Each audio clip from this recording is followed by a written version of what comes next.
Morning friends.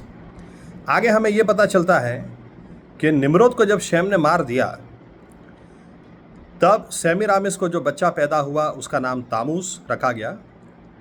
और तामूस के बारे में ये बताया सेमीरामिस ने कि ये मेरा बेटा है और मेरा पति भी है, क्योंकि मेरे पति ने मेरी गोद के द्वारा पुनर्जन्म लिया है।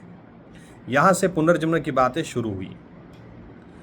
लेकिन ये बेटा जैसा बड़ा होता चले गया, इसने इस बेटे के साथ माँ बेटे का भी रिश्ता रखा, पति पत्नी का भी रखा। ये इतनी नालायक औरत थी। लेकिन बड़ा होते होते बेटा पूछने लगा, मम्मी मैं कब सिंहासन पर बैठूंगा, मैं कब राज करूंगा, मैं कब तुम्हारी तरह लोगों का न्याय करूंगा। इसकी वजह से सेमीरामिस को दिल में डर बैठा। उसने दूसरा चाल चली। उसने लोगों को यह सिखाना शुरू किया, देखो माँ तो माँ होती है, माँ नहीं होती तो बेटा कहाँ से आता, माँ ही नहीं होती तो तुम्हारा पति भी मेरी गोद से पुनर्जन्म कैसे लेता।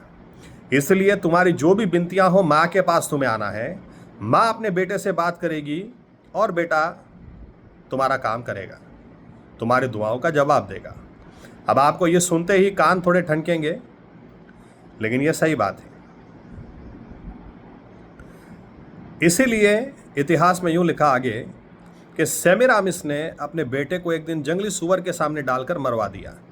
अब लोगों को तो दिखाना था कि मैं तो अपने बेटे से बहुत चाहती थी, बहुत प्यार करती थी। इसलिए इसने 40 दिन लेंट के रखे, घोषित किए कि तामूस के इस तरह से मर जाने के गम में हम हर साल 40 दिन के उपवास रखेंगे और 40 दिन उसके लिए हम रोएंगे। ये लेंट के फास्टिंग 40 दिन के शुरू हुए तामूस के मर जाने के कारण। इतिहास में आप जाएंगे तो क्योंकि निम्रोद ही तामूस के स्वरूप में आया, ऐसा सेमीरामिस का कहना था, इसलिए कई जगह ऐसा भी लिखा है कि निम्रोद के मर जाने के गम में 40 दिन के उपवास किए गए, कई जगह तामूस के गम में किए गए। लेकिन एजकियल 8 और 14 को आप पढ़ेंगे तो वहाँ पर परमेश्वर एजकियल से पूछता है, एजकियल देख रहा है ना तू, ये औरतें तामूस के लिए रोती है, ये तामूस के लिए लेंट था, तामूस के लिए रोना धोना था। यीशु मसीह के लिए तो ऐसी कोई बात बाइबल में है ही नहीं, यीशु मसीह ने कोई ऐसा कहा ही नहीं। तो आप समझ लें कि लेंट के फास्टिंग, ये 40 दिन रोना धोना कहाँ से आया है। ये बाइबल का धर्म है, मसीह का नहीं, बाइबल का नहीं। इसीलिए इंसानों के रीति रिवाजों को छोड़कर आइए वचन की ओर वापस लौट आएं। प्रभु यीशु मसीह आपको बहुत आशीष दे। आमीन।